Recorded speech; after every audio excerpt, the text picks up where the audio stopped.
Bagong usapin ang muling gumugulo sa larangan ng politika matapos kumalat sa social media ang larawan ni Davao City Mayor Sebastian Duterte sa isang immigration checkpoint sa China. Sa loob lamang ng ilang oras, mabilis na umikot ang larawan sa iba't ibang social media platforms at naging sentro ng talakayan ng maraming netizen. Hindi naman maikakaila na ang pag-alis ng isang lokal na opisyal, lalo na ng isang alkalde ng malaking lungsod gaya ng Davao City, ay agad na nakakaagaw ng pansin ng publiko. Ngunit mas lalong naging kapansin-pansin ang pagbiyahe ni Mayor Baste dahil nangyari ito sa panahong nahaharap ang lungsod sa ilang seryosong hamon na nangangailangan ng agarang atensyon ng lokal na pamahalaan.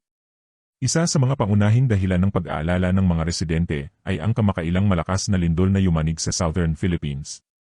Bagamat karaniwan ang nakararanas ng pagyanig ang bansa dahil sa lokasyon nito sa Pacific Ring of Fire, iba pa rin ang pakiramdam ng mga mamamayan kapag may malakas na lindol na maaaring magdulot ng pinsala sa mga gusali, infrastruktura, at kabuhayan ng mga tao.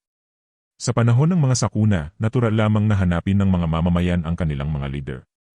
Marami ang naniniwala na mahalagang makita ang presensya ng mga opisyal sa mismong lugar ng pangyayari upang magbigay ng katiyakan, koordinasyon, at agarang tugon sa anumang pangangailangan ng mga apektadong residente.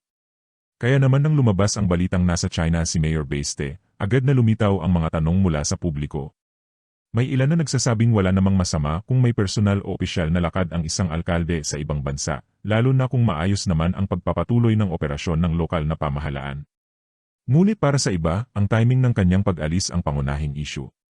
Ayon sa kanila, mas makabubuting manatili muna sa lungsod ang alkalde habang sinusubaybayan ang sitwasyon matapos ang lindol. Bukod sa usapin ng lindol, isa pang malaking problemang kinahaharap ngayon ng Davao City ay ang patuloy na krisis sa basura.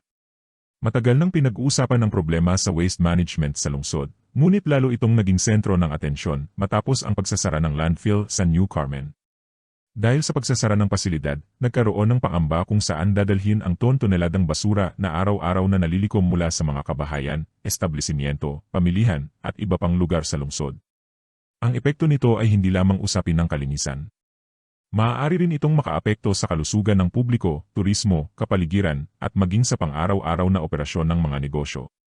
Lalong uminit ang sitwasyon nang may mga nagprotesta at nagtambak ng basura sa harap ng tanggapan ng Department of Environment and Natural Resources o DENR. Ang insidenteng ito ay naging simbolo ng lumalaking pagkadismaya ng ilang sektor na naghahanap ng agarang solusyon sa problema. Habang lumalala ang usapin ng basura, marami ang umaasa na ang lokal na pamahalaan ay may malinaw na plano upang maiwasan ang mas malaking krisis sa mga susunod na linggo o buwan. Kaya naman para sa ilang residente, mahalagang malaman kung sino ang kasalukuyang nangangasiwa sa mga desisyong may kaugnayan sa problemang ito habang wala sa lungsod ang alkalde.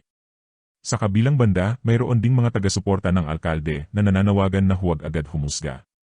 Ayon sa kanila, hindi pa naman malinaw ang tunay na dahilan ng kanyang pagpunta sa China. Posibleng ito ay may kaugnayan sa personal na usapin, opisyal na lakad, o iba pang bagay na hindi pa ipinapaalam sa publiko. Hindi rin maaaring baliwalain ang karapatan ng publiko na magtanong. Bilang mga halal na opisyal, inaasahan ng mamamayan na magiging bukas at transparent ang kanilang mga leader, lalo na sa mga panahong may mga kritikal na isyung kinahaharap ang komunidad. Ang sentro ng usapin ngayon ay hindi lamang ang mismong pagpunta ni Mayor Baste sa China. Ang mas mahalagang tanong ay kung paano natitiyak ng lokal na pamahalaan na tuloy-tuloy ang serbisyo publiko sa kabila ng kanyang pagliban. Nais malaman ng mga residente kung may sapat na koordinasyon ba sa loob ng city government at kung may malinaw na mekanismo upang tugunan ang mga emergency habang wala ang alkalde. Sa ngayon, nananatiling limitado ang impormasyong available sa publiko. Wala pang opisyal na pahayag ang Davao City Local Government Unit tungkol sa eksaktong layunin ng pagbiyahe ni Mayor Baste, kung gaano siya katagal mananatili sa China, at kung ano ang mga nakatakdang gawain niya roon. Habang patuloy ang mga spekulasyon at diskusyon online, isang bagay ang malinaw, nais lamang ng mga mamamayan na magkaroon ng kasiguruhan na ang kanilang lungsod ay nasa maayos na pamamahala sa panahon ng mga hamon at krisis. Sa huli, ang malinaw at napapanahong komunikasyon mula sa mga opisyal ng gobyerno ang pinakamabisang paraan upang mabawasan ang agam-agam at mapanatili ang tiwala ng publiko. Patuloy nating bantayan ang mga susunod na developments sa isyong ito.